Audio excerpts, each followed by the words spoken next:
Now we're going to take a look at how to make an image black and white. One of the ways that you can make it black and white. So we take a look at this photograph. It has really nice contrast. The colors look vibrant. There are shadows, there's highlight, there's midtones. So we're going to change this right now into black and white. So on your adjustment layer palette, you're going to choose the black and white adjustment layer button. Notice it adds an adjustment layer onto our layer. But now as we take a look at the photograph, notice that the contrast seems a little bit more flat than it did before. So what we can do is we can turn our photograph into a black and white that has good contrast. And you can use each one of these sliders if you know what these colors are going to do in your photograph. But what I like to use is our little adjustment hand. So if we use this hand, say I want the lips to be a little bit darker, they seem to be a little bit washed out. When I bring the eyedropper over to the lips and I click and drag to the left, notice that the red slider moves. No other sliders move. And anything that has any kind of red tint to it darkens as well.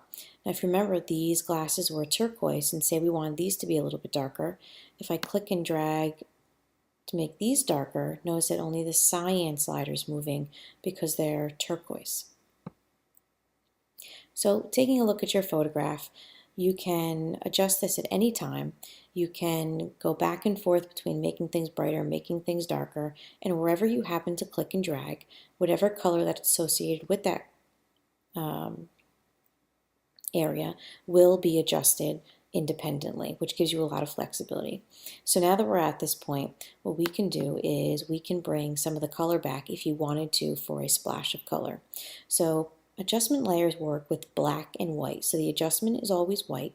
And if you want to kind of erase the black and white and bring back the color, we would paint with black.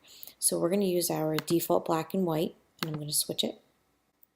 I'm going to pick up my brush. I'm going to make it about maybe 80% fuzzy, just because I think a slightly fuzzy brush looks a little bit better than a completely hard edge brush. It blends better. And all you're going to do is go ahead and paint right into your photograph. Now if you happen to paint a little bit more than you were anticipating and you make a mistake, not only could you use your history palette, but what you could also do is, since we're painting with black, and remember the adjustment is white, all you would do is paint back with white and it will get rid of any of that color and add back in the black and white. Okay, so say I mess up, I'm going to switch my colors to white, paint right back over it, and it adds that adjustment right back in. You can even take your black and white adjustment layer and on your layers palette adjust the opacity to kind of give it that vintagey look that dulls out the color just a little bit if you wanted to.